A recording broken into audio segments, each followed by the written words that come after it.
What's up, Tech Gang? Stefan here from TechRight. Today we're going to be doing the unboxing and first impressions of the new Boost Mobile Celero 5G. Stay tuned.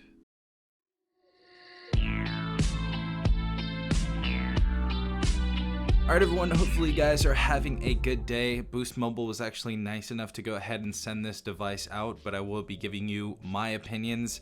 If there's anything bad with it, obviously I'm going to go ahead and talk about that in this unboxing video as well as the review, but I did want to go ahead and disclose that they did send this out. So starting this off, this is pretty much going to be the cheapest 5G phone that you guys can get. So at Boost Mobile, you can get this phone retail for $159. It's going to also be around $80 if you upgrade, and if you switch to Boost Mobile, it's going to be only $50. So some really good prices right there, especially for a device that is 5G.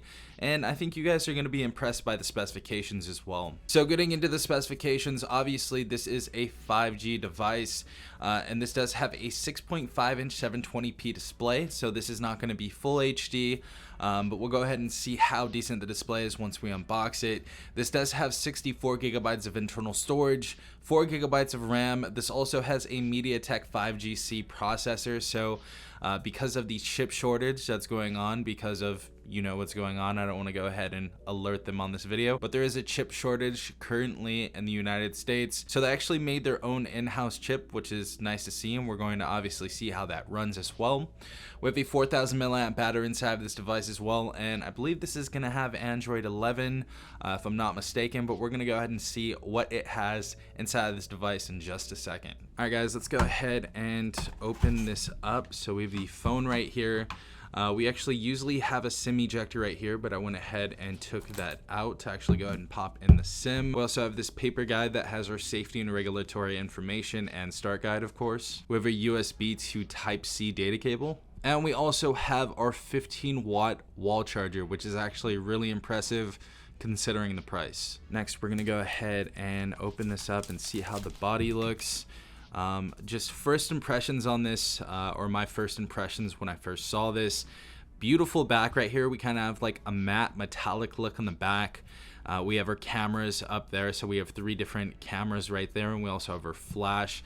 At the bottom, we do have a little bit of branding, Celero 5G right there, but other than that, I think this phone looks really nice. Definitely reminds me of the Pixel 5 or the Pixel 5a. Definitely nice looking.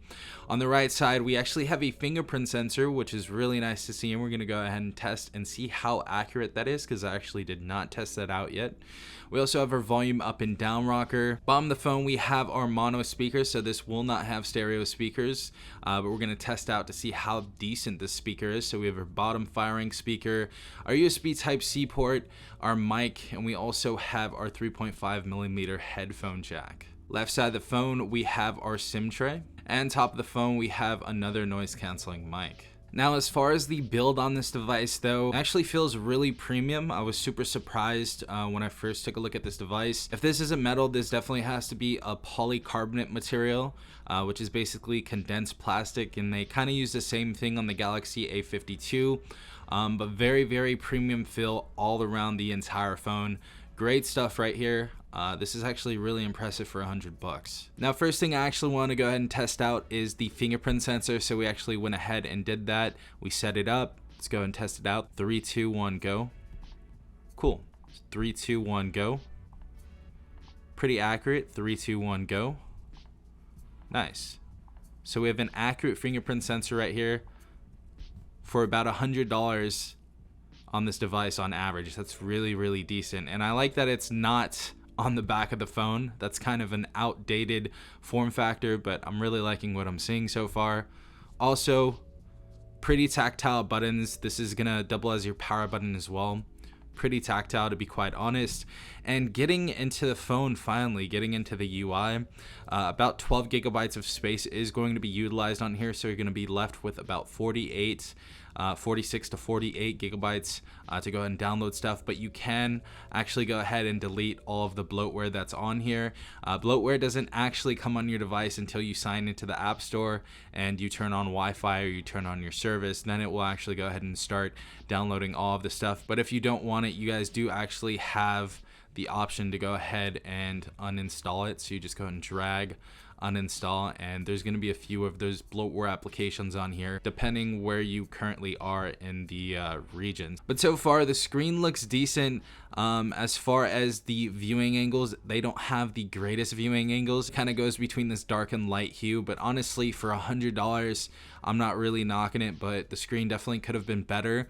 But the rest of the build of the phone, as far as the fingerprint sensor on the right side of the device, the form factor, that's all nice. So have our front facing camera, which is going to be 8 megapixels.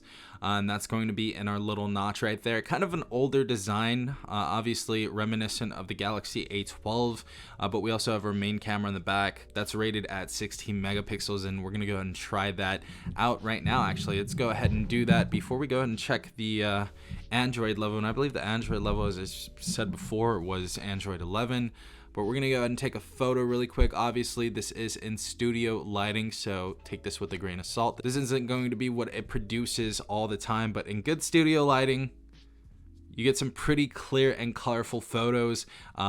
This is actually pretty impressive. I thought this was going to be much more washed out, but this actually looks decent. Not too much grain either, especially with a lot of the older phones that we had from Boost Mobile that were around this price tag, just super grainy, but pretty impressive so far.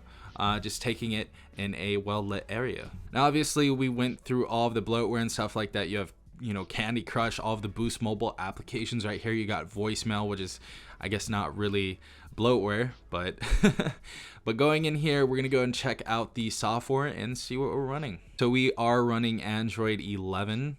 As you guys can see, turning it all the way up to 11. But yeah, we're running 11 on this device. I don't really have any issues with that, but that's cool.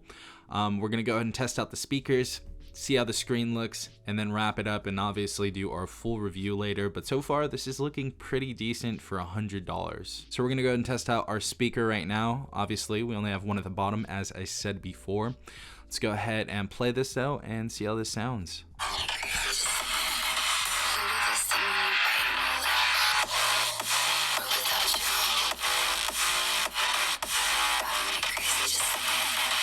So in my honest opinion, the speaker is actually much louder than I thought it was going to be, but the clarity isn't too great.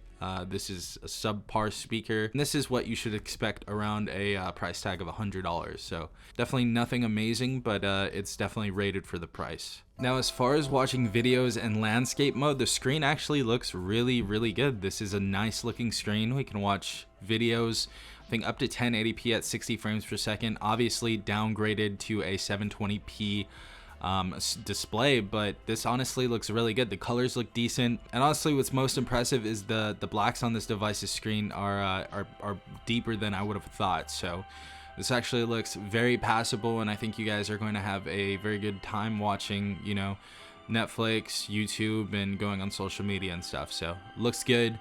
And I'm happy with the screen, definitely at the price tag it's at. But yeah guys, other than that, as far as the UI goes, this is pretty much stock Android. So any other Motorola phone, you guys know this is going to look the same pretty much.